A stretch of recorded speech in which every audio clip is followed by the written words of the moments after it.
Hello दोस्तों, GK Mahesh YouTube channel में आपका बहुत बहुत स्वागत है। दोस्तों मैं महेश सैनी। दोस्तों आज हम बात करेंगे बजट पे, यानी राजस्थान सरकार द्वारा कल सीएम गहलोत साहब द्वारा 24 फरवरी को हमारा बजट पेश किया गया था। उसके बारे में सारा विश्लेषण या जो भी कुछ तथ्य हैं सारे तथ्यों के बारे में आज विश्लेषण करेंगे। यानी ए टू जेड 150 पॉइंट है, इसमें सारे पॉइंटों के बारे में हम विश्लेषण करेंगे बजट के बारे में। यानी बजट में जो कुछ चीज़ें हैं वो आज मैं मास्टर वीडियो के माध्यम से सारा कुछ डाउट क्लियर कराऊंगा। यानी जो भी जितनी भी बातें हैं, कितनी योजनाएं चलाई गई हमारे बजट पे, राजस्व घाटा कितना हुआ, कितना हमारे राजस्व मुनाफा हुआ, सारे के बारे में जो कुछ विश्लेषण है आज सारा कुछ डाउट क्लियर करेंगे। मैंने एक मास्टर वीडियो बनाया जिसके माध्यम से मैं आपको ए टू जेड जितनी भी बातें हैं सारी बातें समझाने का प्रयास करूंगा। फर्स्ट में तो ये देखते हैं हम हमारे गहलोत साहब यानी सीएम साहब ने 3.3 यानी तीसरा बजट पेश किया अब की बार। और बजट के बारे में जो भी कुछ विवरण है सारा मैं आज मास्टर वीडियो के माध्यम से क्लियर कराने वाला हूँ, तो आप वीडियो के अंत तक बने रहिए। अगर मेरे चैनल को सब्सक्राइबर नहीं किया तो प्लीज़ सब्सक्राइबर करें, जिससे मैं वीडियो डालूँ तो आपको नोटिफिकेशन प्राप्त हो। चलो दोस्तों शुरू करते हैं वीडियो। यानी वीडियो में बजट पे आज चर्चा करेंगे। 2021 और 22 का ये बजट है। बजट में बात करेंगे हम।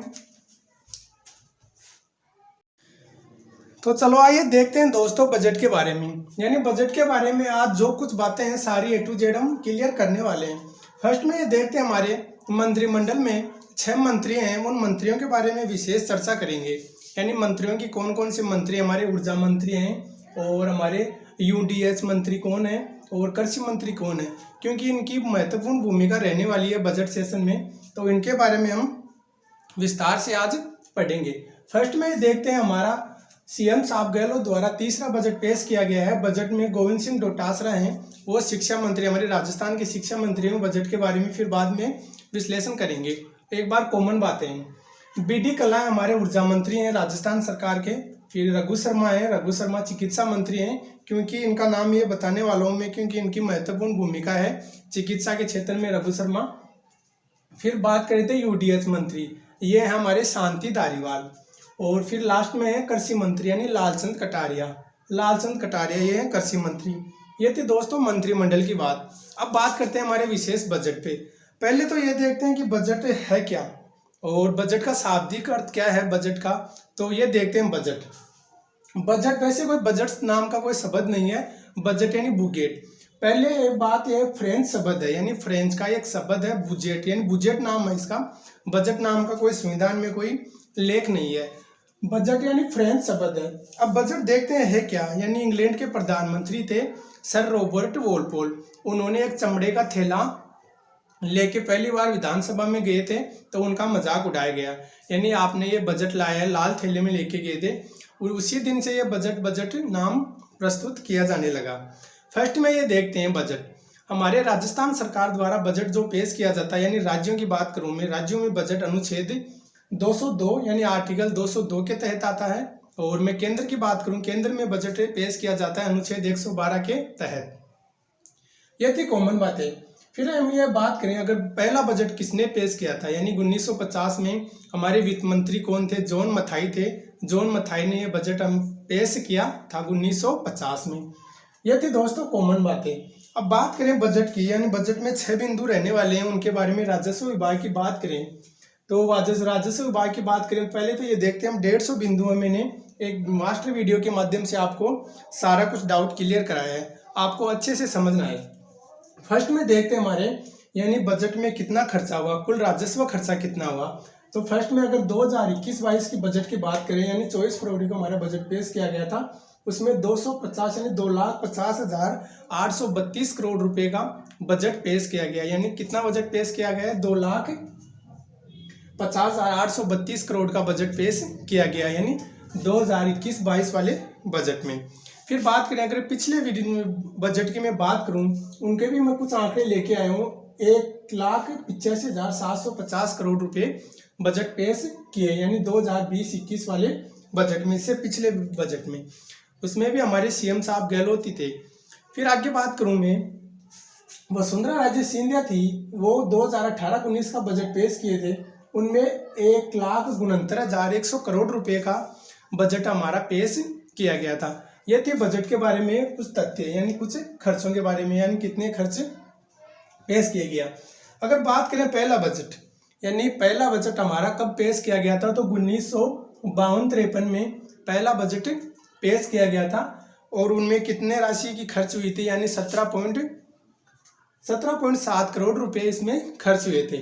चलो दोस्तों अब शुरू करते हैं ज़्यादा टाइम ने वेस्ट करते हुए। फर्स्ट में लेंगे हम पॉइंट, पहला पॉइंट लेंगे हम, स्कूलों में ड्रेस व किताब मुफ्त देने की घोषणा। राजकीय स्कूल कक्षा 8 के स्टूडेंटों के लिए ड्रेस फ्री और 5वीं तक के लिए किताब और ड्रेस दोनों फ्री दे जाएंगे, यानी बहुत बड़ी खुशखबरी है दोस्तों।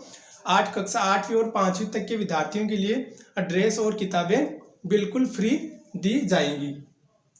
आगे बात करें दांतारामगढ़, यानी सीकर डिस्ट्रिक्ट की, सीकर जिले की दांतारामगढ़ तहसील में सरकारी महाविद्यालय खोलने की घोषणा की गई और इसके अलावा खंडेला में भी एक सरकारी महाविद्यालय खोला जाएगा।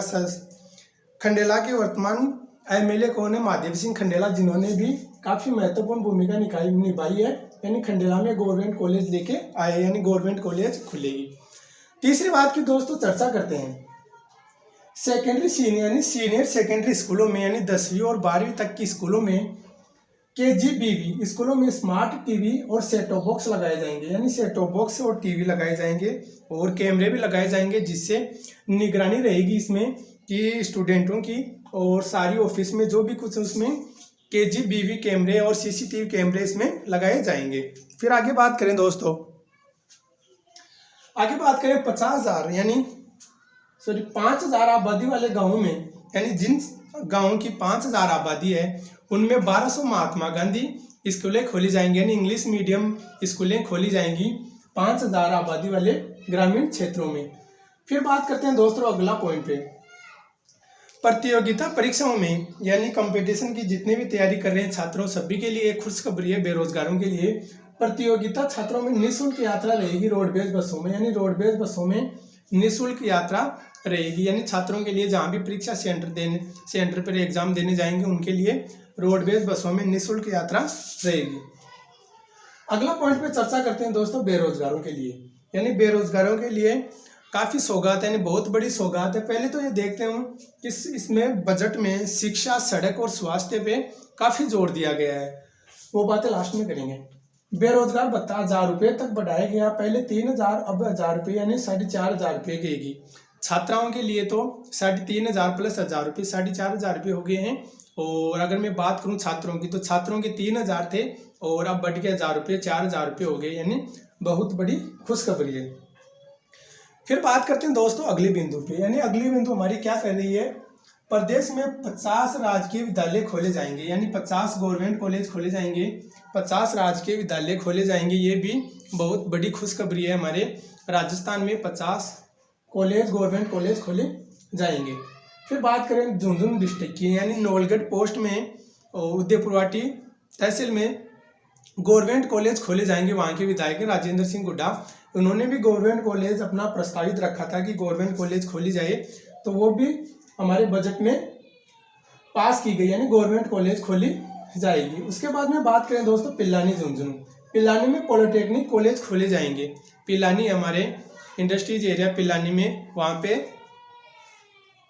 पॉलिटेक्निक कॉलेज खोली जाएंगी।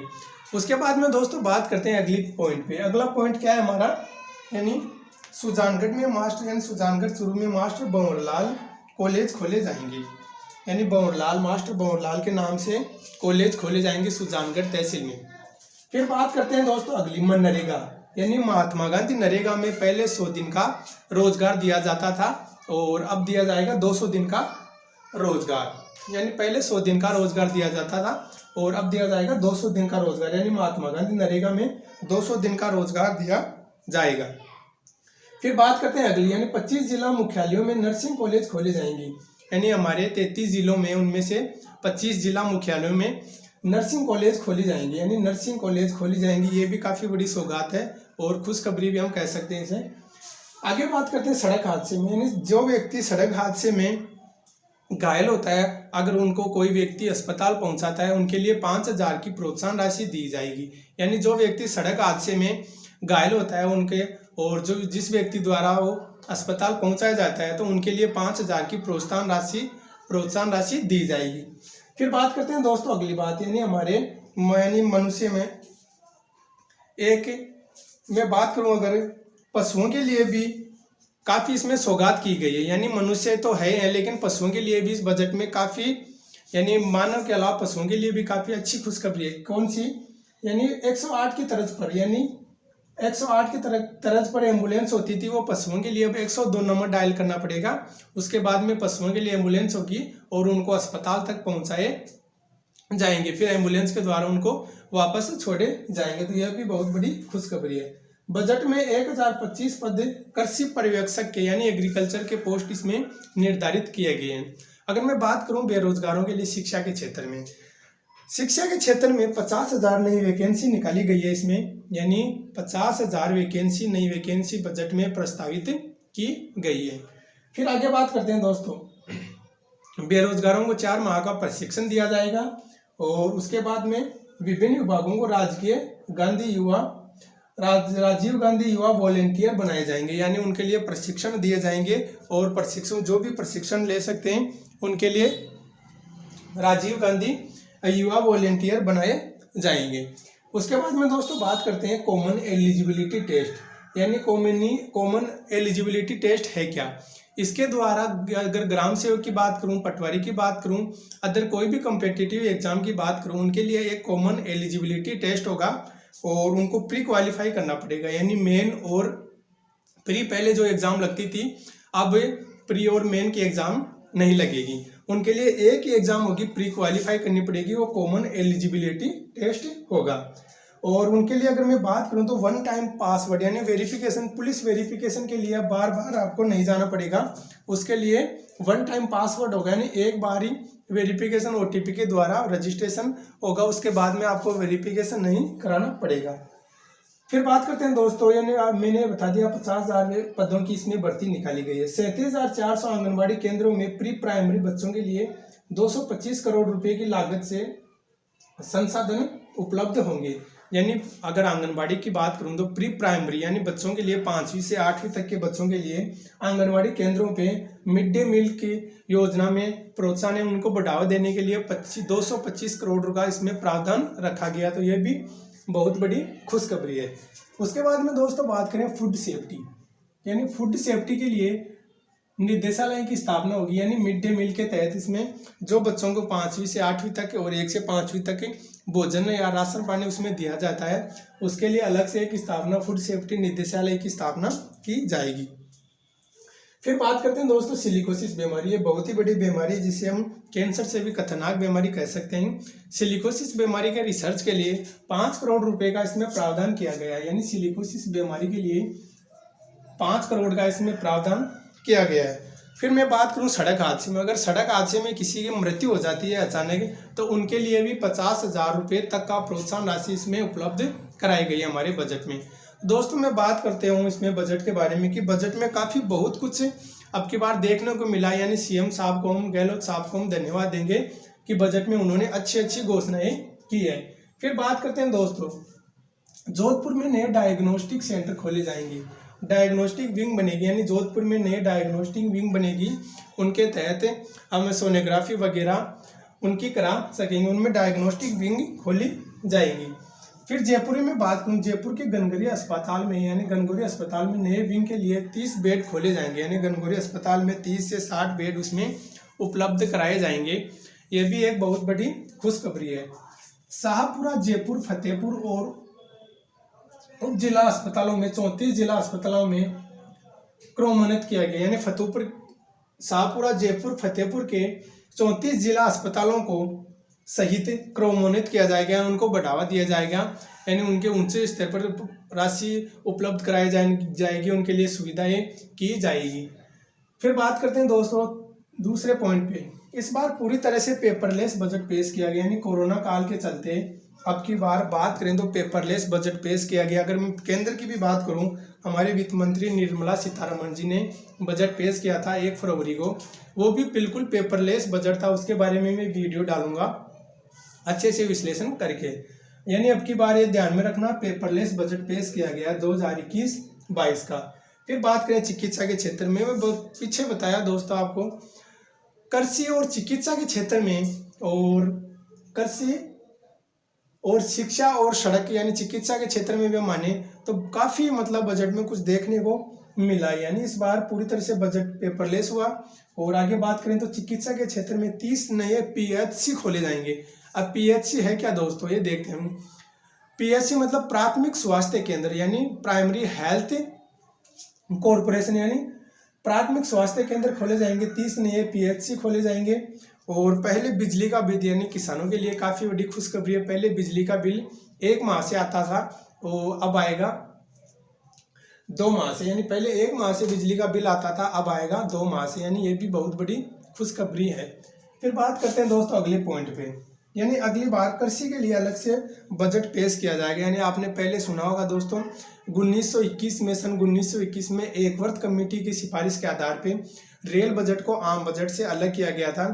उसी के अनुसार अब की बार अगली बार जो 22-23 का बजट पेश करेंगे उसमें कृषि के लिए अलग से बजट पेश होगा, यानी आम बजट में इसे नहीं शामिल किया जाएगा। तो ये भी बहुत बड़ी खुशखबरी है।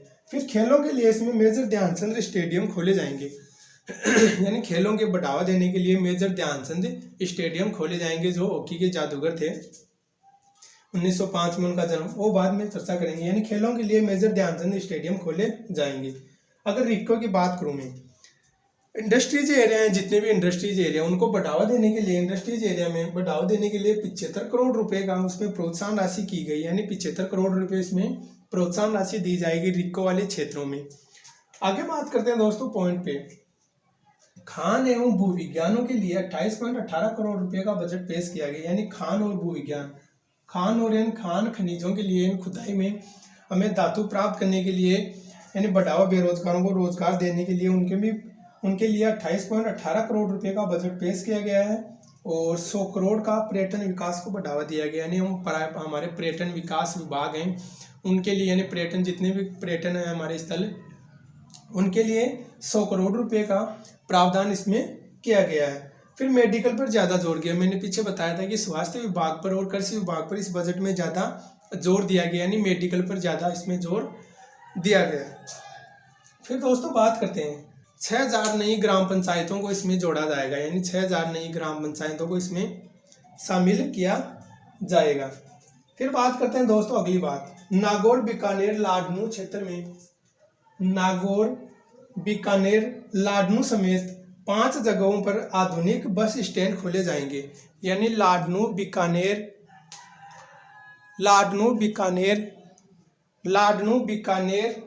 नागौर सहित 5 जगहों पर आधुनिक बस स्टैंड खोले जाएंगे। आधुनिक तरीके से बस स्टैंड बनाए जाएंगे। और 2500 राजीव गांधी मित्रों का चयन किया जाएगा। यानी राजीव गांधी पंचायत स्तर पर राजीव गांधी मित्रों का चयन किया जाएगा, मतलब सहायक मित्रों का उसमें चयन किया जाएगा। फिर बात करें इंदिरा गांधी शहरी क्रेडिट कार्ड बनाए जाएंगे। यानी इंदिरा गांधी शहरी क्रेडिट कार्ड बनाए जाएंगे। आपने देखा था पिछली बार 20 अगस्त 2020 को मुख्यमंत्री साहब ने इंदिरा गांधी रसोई योजना चलाई गई थी, उसी के तहत अब की बार क्रेडिट कार्ड इसमें जारी किए जाएंगे। यानी मुख्यमंत्री के द्वारा इंदिरा गांधी क्रेडिट कार्ड इसमें जारी किए जाएंगे। फिर बात करें डीएलसी की दरें 10% घटाई गई। डीएलसी की दरें 10% घटाई गई। अब डीएलसी है क्या? डीएलसी की दरें 10% घटाई गई है। डीएलसी है क्या? आवासीय और वाणिज्य भूमियों के लिए, यानी आवासीय हमारे आवासीय और वाणिज्य भूमि है उनके लिए डीएलसी की दरें 10% घटाई गई है। तो ये भी काफ़ी बड़ी खुशखबरी है। और आगे बात करें लॉकडाउन, यानी पीछे हमारा देश कहें या पूरा विश्व कहें, यानी पिछले महामारी से काफ़ी ग्रसित हुआ है, उनके लिए हमारे सीएम साहब ने लॉकडाउन में जितना पेमेंट रोका गया था उन्हीं के बारे में चर्चा करेंगे। यानी उनका 15 दिन का पेमेंट दिया जाएगा। और उसके बाद में लॉकडाउन में ये भी काफ़ी नुकसान हुआ था, वो अब की बार यानी उनके जितना भी पेमेंट रुका था 15 दिन का वो दिया जाएगा। तो ये भी काफ़ी बड़ी खुशखबरी है। फिर किसानों के लिए अगर मैं बात करूं, किसानों के लिए 14,000 करोड़ रुपए का यानी इसमें ऋण माफ किया जाएगा। इसके लिए केंद्रीय बैंकों यानी केंद्रीय राष्ट्रीयकृत बैंकों को इसके लिए यानी प्रस्ताव भेज दिया गया है। और उसके बारे में प्रस्ताव भेज दिया गया है, तो जल्द ही ये घोषणा कर दी जाएगी। यानी 14,000 करोड़ किसानों का ऋण माफ किया जाएगा, यानी 14,000 करोड़ ऋण माफ किया जाएगा किसानों के लिए। फिर बात करें बरकतुल्ला खां स्टेडियम। बरकतुल्ला खां स्टेडियम है दोस्तों जोधपुर में। जोधपुर में बरकतुल्ला खां स्टेडियम है, इसके लिए 20 करोड़ का प्रावधान किया गया, यानी IPL मैच, अंतर्राष्ट्रीय मैच या कुछ भी वनडे मैच, एक दिवसीय मैच की बात करें, यानी इस स्टेडियम में बढ़ावा देने के लिए 20 करोड़ रुपए का इसमें प्रावधान किया गया है। फिर अगली बात करें SC ST और OBC EWS के छात्र हैं, यानी जो मतलब बेरोजगारी से ग्रसित हैं, या बात करूँ मैं SI यानी जिनके पास खर्चा उठाने के लिए पैसे नहीं है, उनके लिए CM साहब द्वारा अनुकृति योजना बनाई गई, यानी उनके लिए कोचिंग फ्री होगी। OBC यानी अब अगर मैं बात करूं तो BPL के छात्रों के लिए भी इसमें शामिल किया जाएगा। मुफ्त दवा योजना के तहत इसमें जांचें और बढ़ाई गई और दवाएं और बढ़ाई गई, यानी मुफ्त योजना 2 अक्टूबर 2011 को इसमें हमारे CM साहब गहलोत ने मुख्यमंत्री निःशुल्क दवा वितरण योजना चालू की थी। उसी को बढ़ावा देने के लिए नई दवाएं जोड़ी जाएंगी, उनके लिए मुफ्त में, और जांचें भी इसमें फ्री की जाएंगी, यानी ये भी बहुत बड़ी खुशखबरी है। यानी दवाएं हैं और बढ़ाएगी, पिछले 712 कुछ दवाएं थी, अब उनको बढ़ा के और ज़्यादा की जाएंगी और जांचें भी फ्री में की जाएंगी। फिर बात करें अब मेन पॉइंट, महज 850 रुपये में 5 लाख का हेल्थ इंश्योरेंस दिया जाएगा, यानी महज में बात करूं तो 850 रुपये में 5 लाख का हेल्थ इंश्योरेंस इंश्योरेंस दिया जाएगा, उनके लिए 5 लाख का इंश्योरेंस होगा और 850 रुपये की राशि इसमें खर्च करनी होगी। फिर बात करते दोस्तों ऊर्जा विभाग पर, यानी ऊर्जा विभाग पर इस बार कृषि कनेक्शन दिए जाएंगे, यानी 50,000 ऊर्जा विभाग के द्वारा। ऊर्जा विभाग मंत्री कौन आपने पढ़ा था दोस्तों, ऊर्जा विभाग मंत्री कौन है, UDH मंत्री है शांति धारीवाल, और ऊर्जा मंत्री कौन है, BD कला, यानी BD कला के द्वारा इस बार 50,000 कनेक्शन फ्री दिए जाएंगे, यानी ऊर्जा विभाग द्वारा इस बार 50,000 कृषि कनेक्शन फ्री दिए जाएंगे, यानी मुफ्त में दिए जाएंगे। तो ये भी दोस्तों मैं बात करूं तो किसानों के लिए काफ़ी सौगात है, यानी काफ़ी खुशखबरी भी हम इसे कह सकते हैं। फिर बात करें दोस्तों भाजपा, अगर भाजपा की मैं बात करूं, भाजपा के लिए इनोबियन ने भी यानी काफ़ी कुछ किया, यानी भाजपा के लिए 4 बिना विधायक, यानी भाजपा के जहाँ पे 4 विधायक नहीं है उनके लिए भाजपा वाले क्षेत्रों में गर्ल्स कॉलेज खोले जाएंगे, यानी भाजपा के जैसे किरण महेश्वरी और पीछे मैंने बताया था बहुला, यानी 5। अगर मैं बात करूं तो वहाँ पे कांग्रेस विधायक नहीं है, भाजपा के विधायक, उनके नाम पे भी 5 गर्ल्स कॉलेज खोले, 4 गर्ल्स कॉलेज खोले जाएंगे। जयपुर के 6 जगह यानी चौराहे पर सिग्नल पर फ्री किए जाएंगे, यानी जयपुर की मैं बात करूं और इनके अलावा भी हैं वल्लभ नगर ऐसा कुछ है, और जयपुर में भी जगह हैं, उनके 6 जगहों पर यानी चौराहों पर सिग्नल फ्री किए जाएंगे। यानी अगर मैं बात करूं तो 6 जगहों पर टोल टैक्स इसमें फ्री किए जाएंगे। अगर मैं भीलवाड़ा की बात करूं, भीलवाड़ा जिले की बात करूं तो वहाँ पे 30 बेड ICU विभाग यानी ICU बेड विकसित किए जाएंगे, यानी 30 यानी चिकित्सा विभाग की मैं बात करूं तो उनमें भी एक काफ़ी बढ़ावा दिया गया, यानी भीलवाड़ा के हॉस्पिटलों में 30 बेड ICU हॉस्पिटल में इसमें दिए जाएंगे, यानी 30 बेड ICU की व्यवस्था इसमें की गई है। फिर बात करूँ मैं बजट में, इसमें बजट में नया कोई कर नहीं लगाए गए, यानी एक तो ये बहुत बड़ी खुशखबरी है कि बजट में इस बार कोई नया कर नहीं लगाया गया, यानी कोई नया कर नहीं, नया टैक्स नहीं लगाया गया है, पिछले था उसके अकॉर्डिंग इसमें अब की बार रखा गया, तो ये भी बहुत बड़ी खुशखबरी है। तो दोस्तों हमारे बजट में हमने पेश किया था सारा कुछ, मैंने डिटेल एक मास्टर वीडियो के माध्यम से बताया है। मैं आशा करता हूँ आपको वीडियो पसंद आएगा, एक नहीं तो 2-4 बार आप देखें, और सारा कुछ मैंने जो भी कुछ बातें थी सारी मैंने एक मास्टर वीडियो के माध्यम से आपको क्लियर कराई है। फर्स्ट में तो ये ध्यान में रखना, वार्षिक आय व्ययों का विवरण, यानी बजट किसे कहते हैं, वार्षिक आय व्यय का विवरण, यानी जो एक वर्ष में आय व्यय का जो लेखा जोखा रहता है उसी के लिए इसमें बजट पेश किया जाता है, यानी वार्षिक आय व्यय का विवरण एक साल के लिए उसमें बजट पेश होता है। यानी मैंने 50 बिंदुओं पर मुख्य बातें रखकर एक बजट के बारे में सारा विश्लेषण एक मास्टर वीडियो के माध्यम से समझाया है। मैं आशा करता हूँ आपको अच्छी तरह से समझ आया होगा। पहले तो आपको मेन पॉइंट ये ध्यान में रखना, हमारा बजट का खर्चा कितना है आपकी बार 2,50,832 करोड़ रुपए का इसमें खर्चा हुआ है। बजट बात करें, बजट फ्रेंच शब्द है, एक चमड़े का थैला है, जो लाल चमड़े का थैला सर रॉबर्ट वॉलपोल थे इंग्लैंड के प्रधानमंत्री, उन्होंने ये बजट नाम रखा था, यानी उन्होंने संसद में विधानसभा में बजट पेश किया था। फिर बात करें अगर गवर्नर जनरल, लॉर्ड कैनिंग था, वो अंतिम गवर्नर जनरल थे हमारे, और हम इसे प्रथम वायसराय भी कह सकते हैं। उनके काल में सर्वप्रथम बजट पेश किया गया था। अगर मैं राज्यों की बात करूं, यानी राज्यों में आर्टिकल 202 के तहत बजट प्रस्तुत किया जाता है, और केंद्र की मैं बात करूं, स्टेट यानी केंद्र की बात करूं तो अनुच्छेद 112 के तहत इसमें बजट पेश किया जाता है। स्टेट लेवल पर, राज्य स्तर पर 202 आर्टिकल, और केंद्र लेवल की मैं बात करूं तो 112 आर्टिकल इसमें बजट के समक्ष आते हैं। फिर बात करूं जॉन मथाई, यानी जो हमारे वित्त मंत्री थे, पहले वित्त मंत्री थे, उन्होंने 1950 में बजट पेश किया था, यानी जॉन मथाई ने बजट पेश किया था। और फिर एक बात और है इसमें, 1921 में एक वर्त कमेटी, यानी एक वर्त कमेटी की सिफारिश के आधार पर आम बजट को रेल बजट से अलग किया गया था। उसी प्रकार 2022-23 का बजट अलग से इसमें पेश किया जाएगा। तो ये थी दोस्तों बजट के बारे में। तीसरी बार गहलोत साहब ने, यानी हमारे सीएम साहब ने बजट पेश किया गया है। मैं आशा करता हूँ आपको वीडियो अच्छी तरह से समझ में आया होगा। 1 या 2 बार 3 बार देखें, मास्टर वीडियो मैंने बनाया, यानी 150-200 तथ्यों को ध्यान में रख के सारा कुछ वीडियो बनाया है। मैं आशा करता हूँ वीडियो पसंद आए तो लाइक, सब्सक्राइबर और शेयर करें, जिससे आगे आए मैं और भी हमारे केंद्र लेवल पे जो बजट पेश किया गया था निर्मला सीतारमण जी द्वारा, वो भी मैं बजट जल्दी लेके आऊँगा। थैंक यू दोस्तों।